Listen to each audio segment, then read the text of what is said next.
ಮಾಸ್ತಿ ಜನತೆಗೆ ಶುಭ ಸುದ್ದಿ. ಹೊಸ ವರ್ಷದಲ್ಲಿ ರಾವಿಂದು ಟೊಯೋಟೋ ಕಂಪನಿ ವಿಶೇಷ ರಿಯಾಯಿತಿ ದರಗಳಲ್ಲಿ ಮತ್ತು ಬೃಹತ್ 2 ದಿನಗಳ ಎಕ್ಸ್ಚೇಂಜ್ ಮೇಳ ನೇಮ ಮಾಸ್ತಿಯಲ್ಲಿ ದಿನಾಂಕ 23, 24 2 ದಿನಗಳ ಬೃಹತ್ ಮೇಳ. ನೇಮ ನೆಚ್ಚಿನ ಕಂಪನಿ ರಾವಿಂದು ಟೊಯೋಟೋ ವತಿಯಿಂದ ಬೃಹತ್ ಮೇಳ. ಸ್ಥಳ ಮಾಲೂರು ತಾಲೂಕಿನ ಮಾಸ್ತಿ ಹೋಬಳಿ ನಾಡ ಕಚೇರಿ ಮುಂಭಾಗ. ಬನ್ನಿ, ನಿಮ್ಮ ಸ್ನೇಹಿತರನ್ನ ಕರೆತನ್ನಿ, ಅದ್ಭುತವಾದ ಪ್ರಯಾಣವನ್ನ ಪ್ರಾರಂಭಿಸಿ. ಗ್ರಾಮದಲ್ಲಿರತಕ್ಕಂಥ ಮನೆಗಳನ್ನ ಭೇಟಿ ಮಾಡಿ ಆ ಮೂಲಕ ಅವರ ಒಂದು ಕಷ್ಟಗಳು ವಿಚಾರಣೆ ಮಾಡಬೇಕು ಅಂತ ಹೇಳಿ ಈ ಒಂದು ಕಾರ್ಯಕ್ರಮ ಹಮ್ಮಿಕೊಂಡು ನಮ್ಮ ಜಿಲ್ಲೆಗೆ ಬರಬೇಕು ಅಂದಾಗ ನಮ್ಮ THO ಸುನಿಲ್ ಕುಮಾರ್ ಅವರು ಕೂಡ ಮತ್ತು DHO ಶ್ರೀನಿವಾಸ್ ಅವರು ವಿಶೇಷವಾಗಿ ನನಗೆ ಹೇಳಿದ್ರು, ಸರ್ ನಿಮ್ಮ ತಾಲೂಕು ಬರೋಣ ಅಂತ. ನನಗೆ ಬಹಳ ಖುಷಿ ಆಯಿತು. ಹಾಗೆ ಒಂದು 3-4 ಗ್ರಾಮಗಳಲ್ಲಿ ಕೂಡ ಹೇಳಿದ್ರು. ಆ ಗ್ರಾಮಗಳಲ್ಲಿ ನಾನು ಆಯ್ಕೆ ಮಾಡಿಕೊಂಡಿದ್ದ ಗ್ರಾಮ ಮಾಗೊಂದಿ ಗ್ರಾಮ. ಯಾಕಪ್ಪ ಅಂದ್ರೆ ಇದಕ್ಕೆ ವಿಶೇಷ ಏನಪ್ಪ ಅಂದ್ರೆ ಹಿಂದೆ ಮುಖ್ಯಮಂತ್ರಿಗಳಾಗಿದ್ದಂತಹ ಸನ್ಮಾನ್ಯ ಗುಂಡೂರಾಯರು 82ನೇ ಇಸ್ವಿಯಲ್ಲಿ ಫ್ಲಡ್ ಬಂದಾಗ ಇಡೀ ಗ್ರಾಮಕ್ಕೆ ಭೇಟಿ ಕೊಟ್ಟಿದ್ರು. ಅದೆಲ್ಲ ಮರ್ತೋಗಿರ್ತಿತ್ತು ಅವೆಲ್ಲ ಕೂಡ. ಕೊಪ್ಪಕೆರೆ ಕಿತ್ತೋಗಿ ಇದೇ ನೀರು ಬಂದಾಗ ಇಲ್ಲಿ ತನಕ ಕೂಡ ನಾನು ಮುನ್ಸಭಾ ಅಲ್ಲಿದ್ದೆ. ನಾನು ಆ ಸಮಯದಲ್ಲಿ ಅವರು ಬಂದು ಸ್ವತಃ ಅವ್ರ ತಂದೆಯವರು ಈ ಭಾಗವನ್ನು ವೀಕ್ಷಣೆ ಮಾಡಿದ್ರು. ಆ ಉದ್ದೇಶದಿಂದ ನಾನಿವತ್ತು ಮಾಗುಂದಿ ಗ್ರಾಮವನ್ನ ಆಯ್ಕೆ ಮಾಡಿದೆ. ಗೊತ್ತಾಗ್ಬಿಟ್ರೆ ಕಂಟ್ರೋಲ್ ಮಾಡಕ್ ಶುರು ಮಾಡ್ಬೋದು. ಕಂಟ್ರೋಲ್ ಮಾಡದೆ ಹೋದ್ರೆ ಏನಾಗ್ತದೆ, 40, 45, 50 ವರ್ಷಕ್ಕೂ ನಿಮಗೆ ಈ ತರ ಎಲ್ಲ ಕಾಯಿಲೆಗಳು ಬರಕ್ ಪ್ರಾರಂಭ ಆಗ್ತದೆ. ಆವಾಗ ಒಂದು ಆಯುಷ್ ಕಮ್ಮಿ ಆಗ್ತದೆ, ಖರ್ಚು ಜಾಸ್ತಿ ಆಗ್ತದೆ, ಆಸ್ಪತ್ರೆಗೆ ಓಡಾಡಬೇಕು, ಕುಟುಂಬಕ್ಕೆ ಎಲ್ಲರೂ ಕೂಡ ನಿಮ್ಮ ಕುಟುಂಬ ಸದಸ್ಯರಿಗೆ ಸಮಸ್ಯೆ, ದೊಡ್ಡ ಸಮಸ್ಯೆ.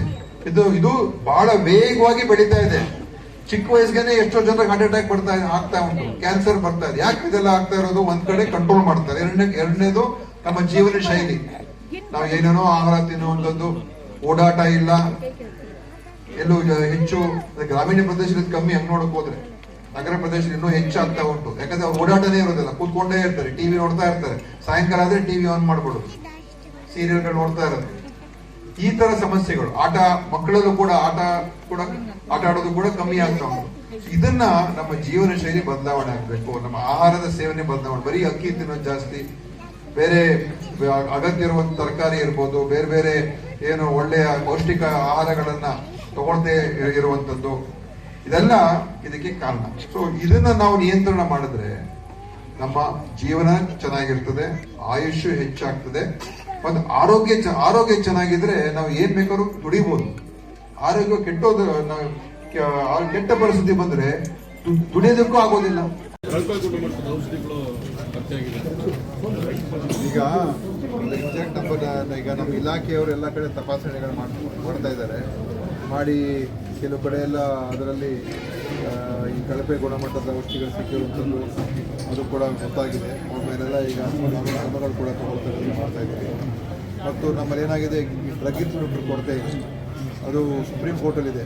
ಏನು ಸುಮಾರು 93 ಡ್ರಗ್ ಇನ್ಸ್ಪೆಕ್ಟರ್ಸ್ದು ಸುಪ್ರೀಂ ಕೋರ್ಟಲ್ಲಿ ಬಹುಶಃ ಬರೋ ತಿಂಗಳು ಕ್ಲಿಯರ್ ಆದರೆ ಆವಾಗ ನಾವು ಅವ್ರಿಗೆಲ್ಲ ನೇಮಕಾತಿ ಮಾಡ್ಕೊಂಡ್ಬರ್ತೀವಿ. ಅವಾಗ ಇನ್ನೂ ಎನ್ಫೋರ್ಸ್ಮೆಂಟ್ ಹೆಚ್ಚಾಗ್ತದೆ. ಇದ್ರ ಬಗ್ಗೆ ನಾವು ನಮ್ಮ ಏನು ಡ್ರಗ್ ಕಂಟ್ರೋಲ್ ಡಿಪಾರ್ಟ್ಮೆಂಟ್ ಇದೆ, ಅವರು ಎಲ್ಲ ಕಡೆ ತಪಾಸಣೆಗಳನ್ನು ಹೆಚ್ಚು ಮಾಡುವಂಥದ್ದು ಮತ್ತು ಎಲ್ಲಿ ತಪ್ಪಾಗ್ತಾ ಇದೆ, ಈಗ ನಕಲಿ ಔಷಧಿಗಳಿರ್ಬೋದು ಅಥವಾ ಕಳಪೆ ಮಟ್ಟದ ಗುಣಮಟ್ಟ ಔಷಧಿ ಇರ್ಬೋದು, ಅದ್ರ ಬಗ್ಗೆ ಎಲ್ಲ ಕ್ರಮಗಳು ಕೂಡ ತಗೊಳ್ತಾ ಇದ್ದಾರೆ.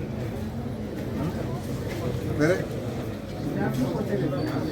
ಸ್ಟಾಫ್ ಸ್ವಲ್ಪ ಕೊರತೆ ಇದೆ. ಈಗ ಕೆಲವೆಲ್ಲ ಸ್ವಲ್ಪ ನಾವು ತೀರ್ಮಾನಗಳು ತೊಗೊಂಡಿದ್ದೀವಿ. ಎಲ್ಲ CMO ಪೋಸ್ಟ್ಗಳನ್ನೆಲ್ಲ ಕಾಂಟ್ಯಾಕ್ಟ್ನ ತೊಗೊಳಕ್ಕೆ ಹೇಳಿದ್ದೀವಿ.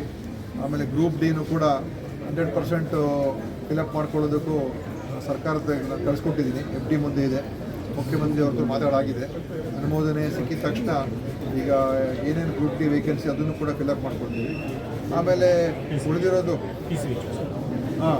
ನಮ್ಮ PHCOಗಳು PHCOಗಳನ್ನು ಕೂಡ ಸುಮಾರು HIO PHCO ಒಟ್ಟು ಎಷ್ಟು 1300 ರೆಕ್ರೂಟ್ ಮಾಡೋದಕ್ಕೆ ಕೂಡ ಈಗ ನಾವು ಬರೆದಿದ್ದೀವಿ. ಅವರು ಕೂಡ ರೆಕ್ರೂಟ್ ಆಗ್ತಾ ಇದ್ದಾರೆ. PHCO 1300, HIOಗಳು 120 ಸೊ 1300 ಒಟ್ಟು ಅವರು ರೆಕ್ರೂಟ್ಮೆಂಟ್ ಮಾಡ್ತಾ ಇದ್ದಾರೆ. ಪ್ರೊಸೆಸ್ ಸರ್ಕಾರ ಅನುಮೋದನೆ FD ಅನುಮೋದನೆ ಸಿಕ್ಕಿದೆ.